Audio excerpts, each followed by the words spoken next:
you do not get the reward. Alright? Yah Yahuwah will circumcise your heart and the hearts of your descendants, so that you may love him. Yeah. Love him with all your heart and with all your soul and live. Yah your Elohim will put all these curses on your enemies who hate and persecute you. See, when you turn back to the Most High, even when you have been wrong, because when they were scattered amongst the nations, that was because of sin. So even if you turn back to him and do the right thing, what he calls you to do, he said that he will cause the curses, these same curses that was on you, to fall off you, and they will come upon your enemies who hate and persecute you. You will again obey Yah and follow all his commands I'm giving you today. Then Yah your Elohim will make you most prosperous in all the work of your hands and in the fruit of your womb, the young of your livestock and the crops of your land. Yah will delight in you and make you prosperous, just as he delighted in your ancestors. If you obey Yah your Elohim and keep his commands and decrees that are written in this book of the law, and turn to Yah your Elohim with all your heart and with all your soul. How hard is that? Now, for those that are listening, really listening, I ask you, how hard is that? So the next question would be, if you went before the Most High in prayer, is, Father, how do I do this? How do I change into this? Now that's another lesson, and I probably would do another lesson on that. What's the steps that you take, or what's some of the steps that's necessary to change? Because I understand that it's a lack of direction and help when it comes to how do you walk this out in life. Alright, so that's another lesson, but those are other questions that you must ask, because he's telling you with all your heart. You might not understand what giving the Father your heart really means. Most of the time when he asks you, he wants you, when he say love in your heart, he's meaning obey him, being obedient. Alright, and our ancestors and us as a people, we are disobedient to the Most High. So therefore, the change that we've been seeking is for generations has not come. It's because we're still disobedient, and we're not using his ways to change us into what he wants us to be. We're living according to the nations that are around. We're living their ways, and we want the Father to change us, and that's not how it works. We must reflect him to get the change that he wants for us to have in our life. Alright? So, in saying that, I'm going to verse 11. Now, what I am commanding you today is not too difficult for you or beyond your reach. It is not up in heaven, so that you have to ask. See, the thing is, we always say that the answer is always in plain sight. The truth is always right before you. But a lot of times when the truth is before us, we reject it. And then we say we don't have an answer. Yes, you have the answer. It is for you. It's not hard. You just don't want to receive it. You don't want to change. You don't want to live differently or do differently. You want to do what you want to do. And unfortunately, as children of the Most High, we cannot do what we want to do. We can't live how we want to live. We can't live like the other nations, because we created an oath with the Most High of how we were going to live. The other nations and the other people, they can live however, because they didn't create an oath. They didn't promise the Most High. We did. So yeah, they can eat and do whatever they want to, but we can't. We have been set apart and different and made to be different. We were supposed to be a light to others.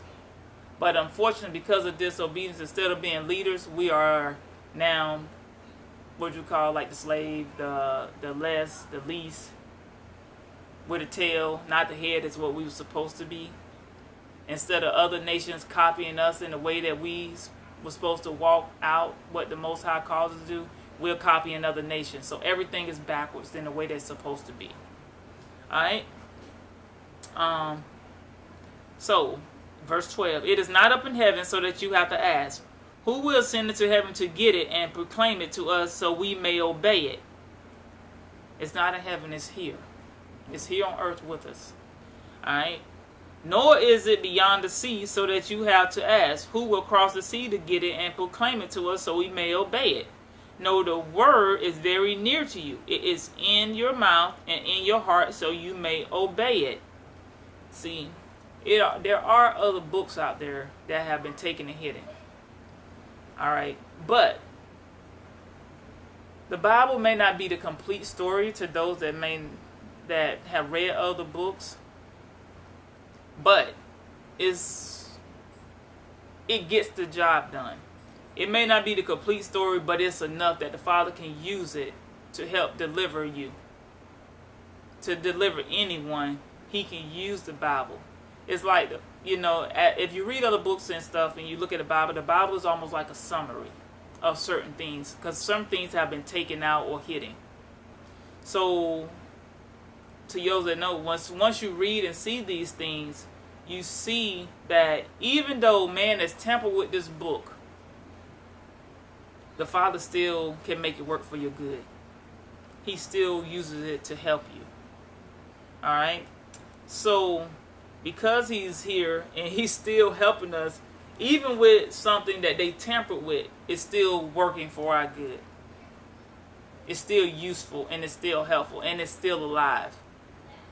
It is very alive, and I promise you, if you would have taken opportunity to try Him, not just experience it for a second and say, oh, just say something one time and oh, it didn't work. No. No one that wants to lose weight just eat or stop eating certain things just for one day.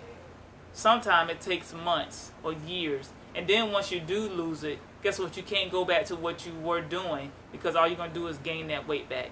That means you have to change your life. When you lose weight, you have to change your life. It's a lifestyle change, not nothing that's temporary. So the word is the same thing. It's a lifestyle change, not something that's quick, simple, and done with.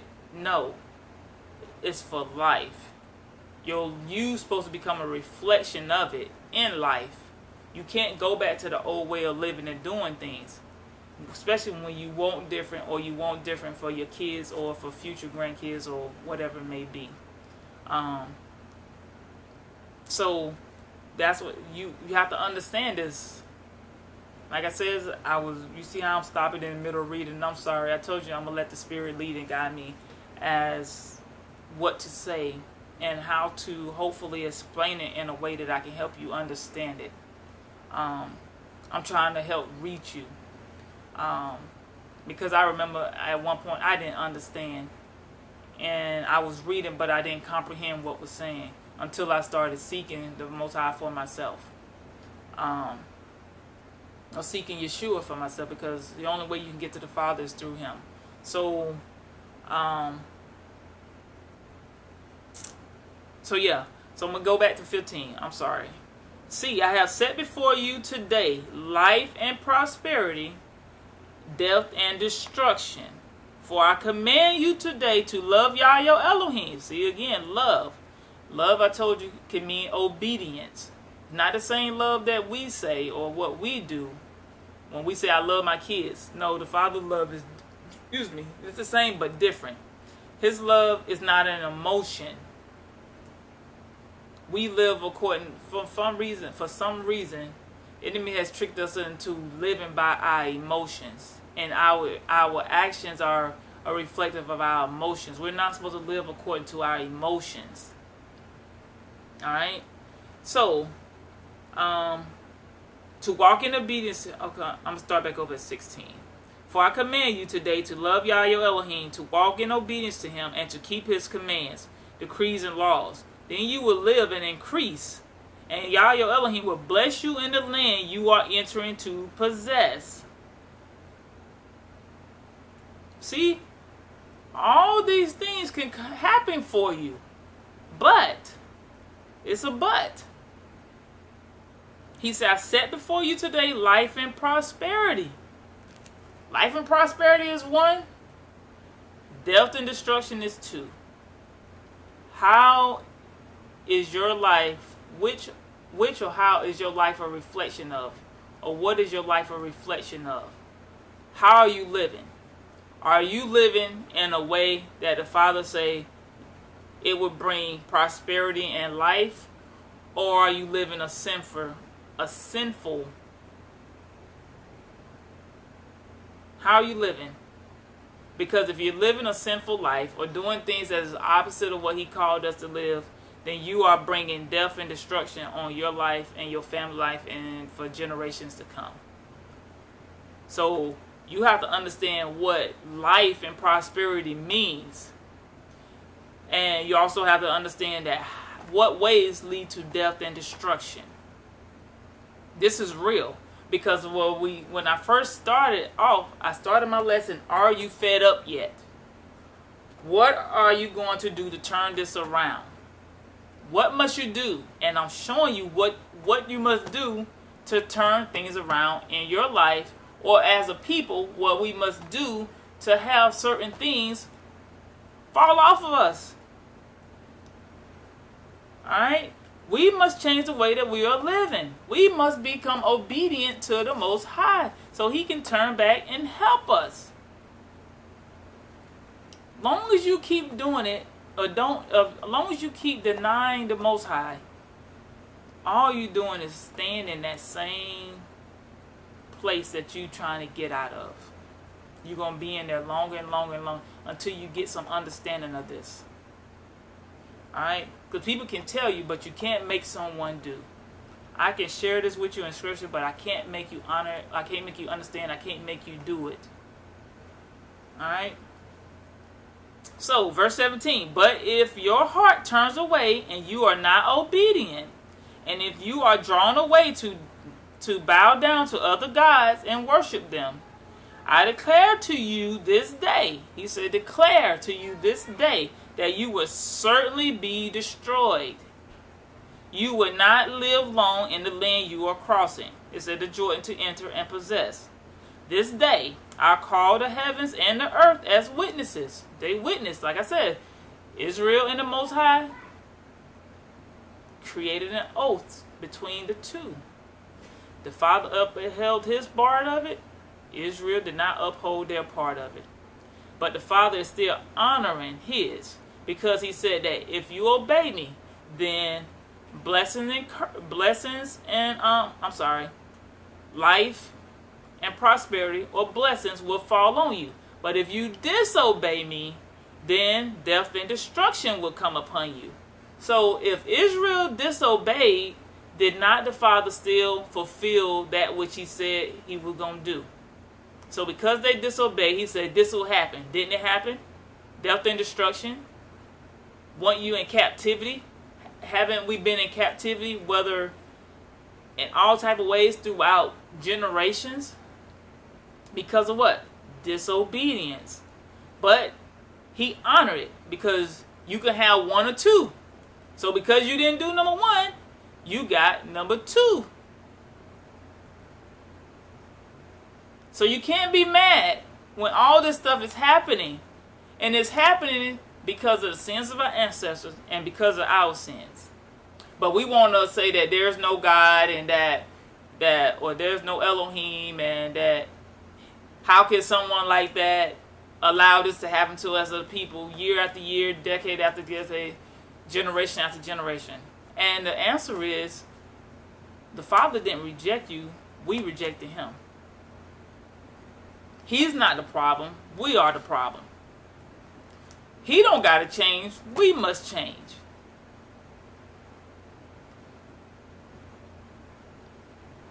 We got to stop blaming him, because the Father is just and he's righteous. Just means that whatever you did, he going to reward you accordingly. You can't blame him. Stop blaming him. Stop saying this word is not real. Because if you apply it to your life, it will become real. All right. So,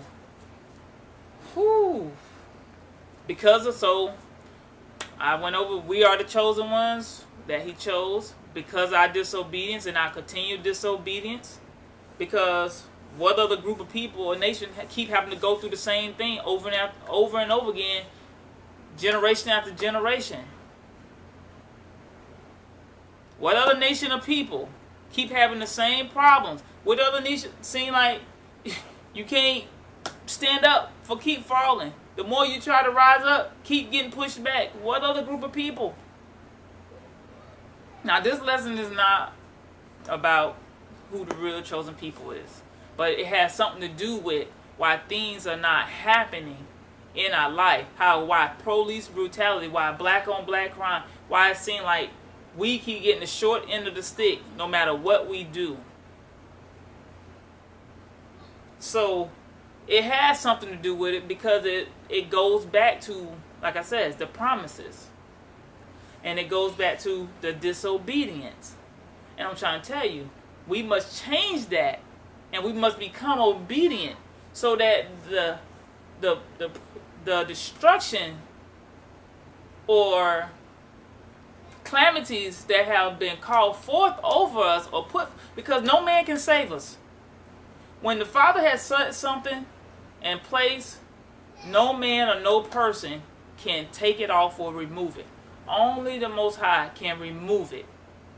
No matter how hard you try, how long they've been protesting, how long they've been marching, how long they've been pleading with the enemy. How long? How many people y'all gonna keep voting for that can't do nothing for you? And that's another thing. When you sitting out here and I see our people all the time. Oh, go vote, go vote, go vote. I'm gonna tell you, I don't vote. And I'm gonna tell you why. Because I would not put no man before the Most High. When I understand that the Most High is the one that is allowed and causes stuff to come upon us, and I understand that no man can deliver us, I don't look for man to set me free. I don't look for man to deliver me. I don't look to man for my help or to be my resource. I seek the Most High to be my resource, not man. So that's why I don't. And the Most High feel rejected when you are looking to other people to clean up your neighborhood. You're looking for other people to change your life around. He feels so rejected by his own people. You're not seeking him. You're going and you're voting for other people to take care of you. That's not how it's supposed to be. And you've been doing it wrong because what? Other nations taught you to do that. But that is not how Scripture, or that's how the covenant that we created, what we're supposed to do. That's not how we're supposed to live. If you remember, I said we were supposed to be leaders to other people. The way the Most High was supposed to lead us and direct us, we were supposed to be a light that reflected that to other nations. But because of our disobedience, that's not how it is. Now we are a reflection to other nations. No matter where we have been scattered at, we are a reflection of that nation and what they have taught us and taught us how to live. That we don't even know the ways of the Most High no more. We don't know how to live according to his ways anymore. Because when he called us to do it, we rejected it. So he allowed us to live in that rejection. And now we have been cast upon wicked nations after wicked nations after wicked nations, wanting to live like them, thinking that the way that they taught us how to live is the way that we're supposed to live, and it's not. It's not. So when I see this, and it's like I laugh, but I'm sitting here like shaking my head, like our people have no clue whatsoever. They trying, but I'm like, what are you gonna accomplish? You can try over and over and over and over again to think that this system way is gonna work. It's not gonna work. Stop trying to make it work. It wasn't meant to work for us. It wasn't meant to set us free. This system wasn't for us. Stop trying to make it fit for us when it's not. And it would never work for us. Because the Most High had a system that was set in place for us to live in. And that's the system that only going to work for us. So you can keep trying to make this stuff work. Keep trying to make these people stop doing this and this. But it's not going to stop. Because you know why? The Most High has set it in place and only He can deliver it. Only He can remove the chains from around our necks. Because it's His chain. He only got the key. So if you don't understand this, or if you don't get understanding of what I'm trying to say, I'm trying to help you understand why this stuff is continue to happen generation after generation because we are doing it wrong. We are doing it and we are living wrong. And we have to change our way of living to make it work. To whereas those shackles that He put, that He would turn His face back to us and He would remove those things from us. Then will our enemies pay for what they have done. But only the Father can do it. So I hope when it says that if my people, which are called by my name, matter of fact, let's go there. That is 2nd Chronicles, chapter 7. Hold on, I'm gonna make sure I'm right. Chapter 7, 2nd Chronicles, chapter 7.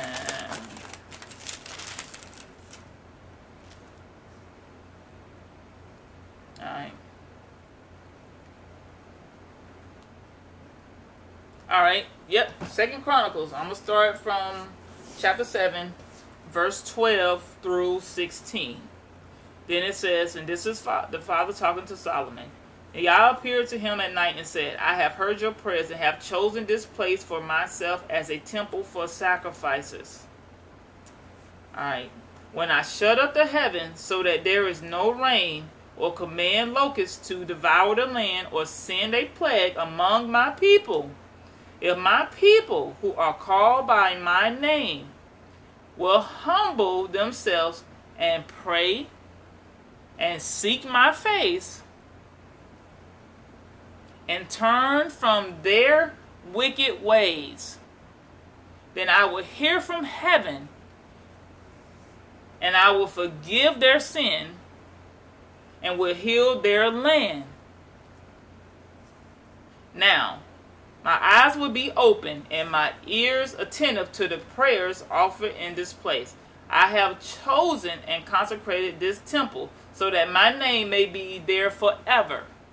My eyes and my heart will always be there. Okay, did y'all hear what it says? And I want y'all, I'm about to take it somewhere else. It says that I have heard your prayer and have chosen this place for myself as a temple for sacrifices. What is a temple? What's a temple? Now, back then they used to have places, or places that they will go worship at or something like that of the sort, or a synagogue or whatever you want to call it. But if you go, let's go New Testament, Yeshua didn't have no temple or no place. The Spirit went with him wherever he went. He could have been at a park. Wherever his foot was at, this is where, if people gathered, that's where he taught. So the temple is not a set place. The temple is within. The Spirit, or the Ruach, is within you. You are that temple. You are that sacrifice. Sacrifice, because you must give up, you must change in order for the Father to rest with you. One thing, you become a living sacrifice. Yeshua, he said this, we must become a living sacrifice. We are. We have to give up our will for his will. It's not about us. It's about the Most High. And we must live according to his ways. We must stop thinking it's about us. No, it's not about us. It's not. This lesson that I'm doing is not about me. It's about trying to reach souls or help people that don't really understand, help understand so they can change their life around. They can turn things around in their life. All right? It's about